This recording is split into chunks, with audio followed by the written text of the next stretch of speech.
Hey Flute fam, today we're going to be talking about what kind of exercises you can do to stay strong and healthy, and here's a flute workout for you.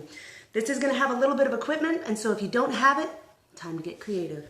First things first, we're going to use a lacrosse ball, tennis ball, golf ball if you're feeling strong, and we're going to find those tender spots in your chest, because if I had $1 for every time I heard, my shoulder hurts, and then point to this spot behind your shoulder blade, I'd be rich, especially from flute players. So the problem is, think of how we play, right? That arm comes in front of you, and this gets tight and stretched. We got to release these muscles. So on your left side, I want you to put up against the wall, roll around until you feel something tender. Ooh. Right there. When you find that spot, I want you to hang out on it until the pain goes down, and if it doesn't go down, hang out for 30 seconds. Be gentle. It might be tender the next day. The next thing we're going to do is we're going to use a foam roller, if you have one. If you don't have one, use it when you get back to the gym. And this is how you use it. This is for these upper back muscles that get so tender and so tense, okay? What you're going to do is you're going to put it right at the base of your shoulder blades, not your low back, right at the back of your shoulder blades. Put your head, let your head rest in your hands. Put your elbows in front of your face. Lift up. Oof. Roll back and forth just a few times. Okay? Snap, crackle, pop. And then put your butt on the ground. You want that foam roller in between those shoulder blades, which is why you put your elbows in front of your face. Then you're going to lean back. Oh, we get a nice stretch in the abs and the lats, because your lats go from your arm to your pelvis, and when you have them in this position as opposed to this position, they get more of a stretch, okay? After this, we need to stretch your chest. Why? Because it's in this position all the time. Put your hand here, put your arm up like you're gonna play. You feel it tense? All right, so on your left side, put your arm in the doorway at 90 degrees. Squeeze that shoulder blade back and down. You know where it hurts? Squeeze and twist out. We're not going this way, and this is not a passive stretch. You are squeezing and twisting and hold. Count to 30. If you don't feel much, lift your arm up a little higher than that. This is 90. Lift it up a little higher than 90. Woo! Same thing. Squeeze, twist. You'll feel a stretch right here. This is your pec minor. It tends to get really tight, both sides. We're going to go for 30 seconds. After this, we're going to start some activation exercises. We're going to do something called a scarecrow. Why? Because you look like a scarecrow when you're done.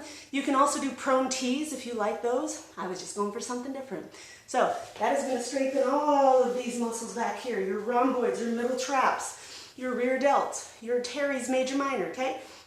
Here's what you're going to do. I want you to roll your shoulders back, squeeze them down. Keeps my spine neutral when I do that. Pull your belly button in. Find your hip joints. Push, your butt should go back. We're going to remember your spine is one piece. We are going to move it as one piece as you hinge.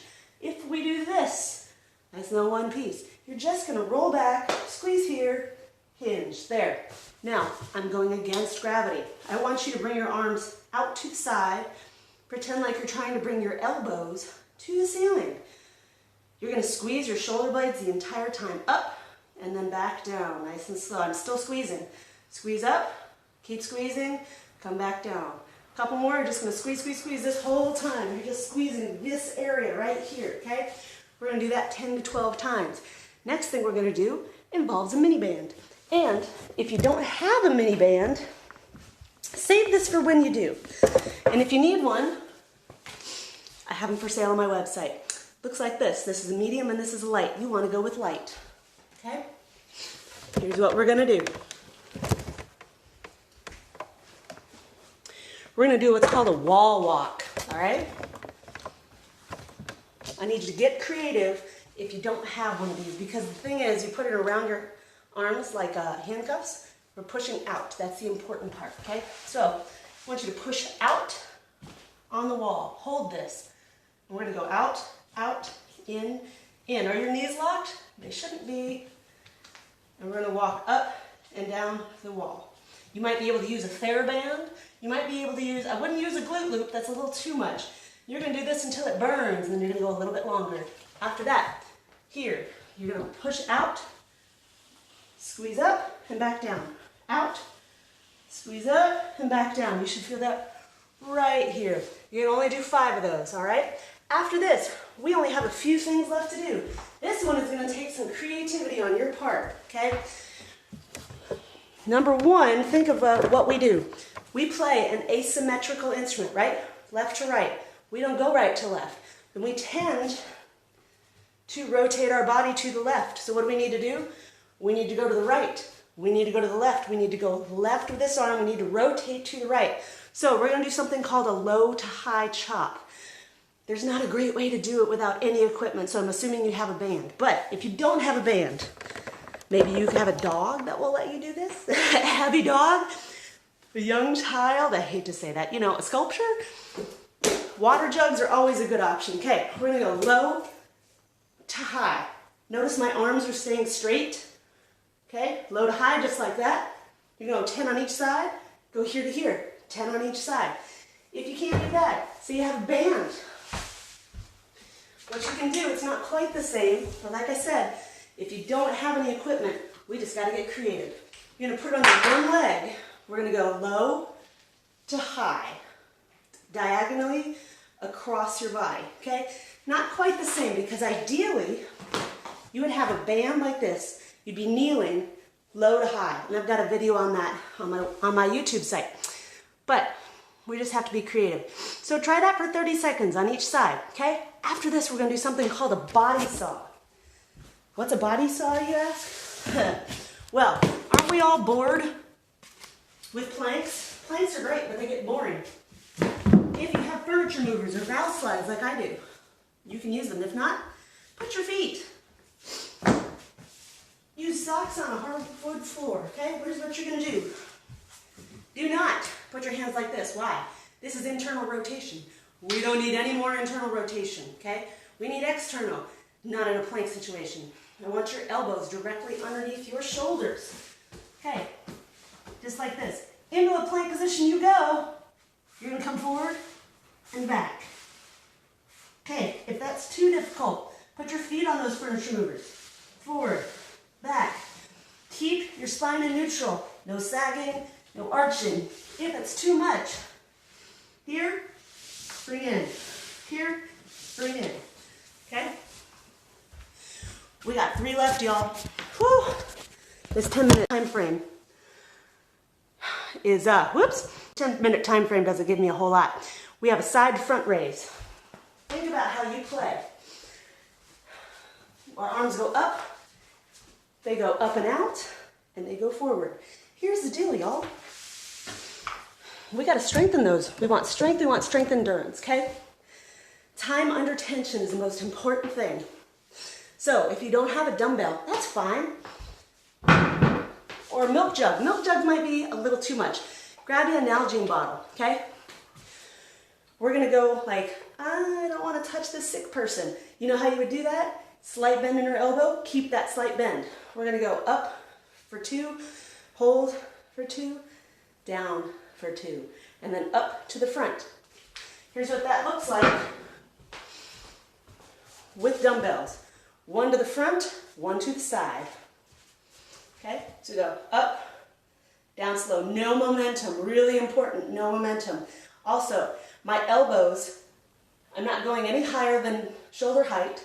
We're not trying to do this, that's not the point, no momentum. We're going for time under tension, we're going for strength and strength endurance, okay? We're trying to get your side delts and your front delt. And we're not going for power, so momentum is the enemy here. If one of these doesn't feel good, do the other one. Up and out, notice that my wrists are below my elbows are below my shoulders, okay? And then to the front, same thing. If you don't have dumbbells, use something like a water bottle and do it slowly. So you go up, slow, down, slow. Up, slow, down, slow. Switch sides. You're gonna find that you're gonna get tired quick, okay? We're gonna do, ideally, you do 3 sets of 10 to 12. Now we're gonna do a row. I'm gonna run out of time. Keep those shoulder blades squeezed back and down. If you don't have a band, what I'm gonna have you do, you're gonna use a towel, all right? Put that towel around the door. Squeeze those shoulders back.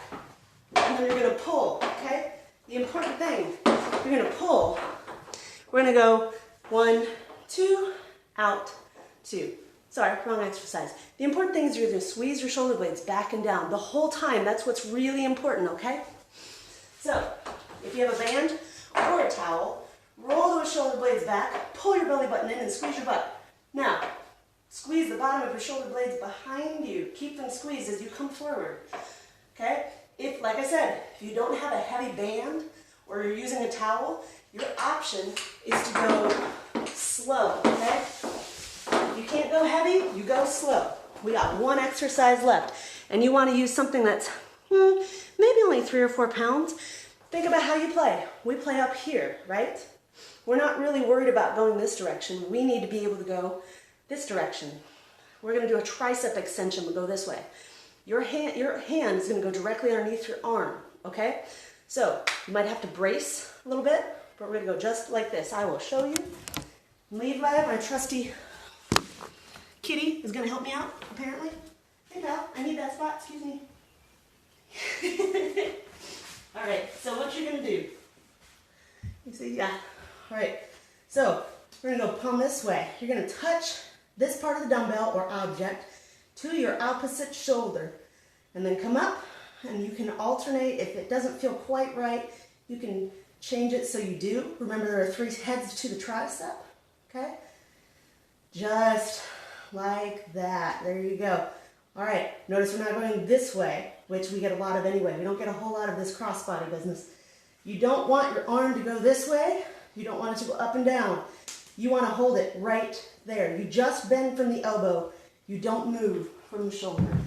And again, if you don't have a dumbbell, you can use a textbook. Well, preferably not. Those are kind of awkward.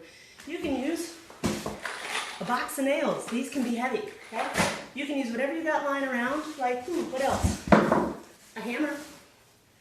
These things are not exactly, things are not exactly light, okay? Use whatever you got, and we just make it work. Thanks so much for watching, guys, and hit me up if you got any questions, or you're looking for some online coaching. This is one of the ways that you can train as a flute player, but it's not the only way. It's just a workout. See you on the other side.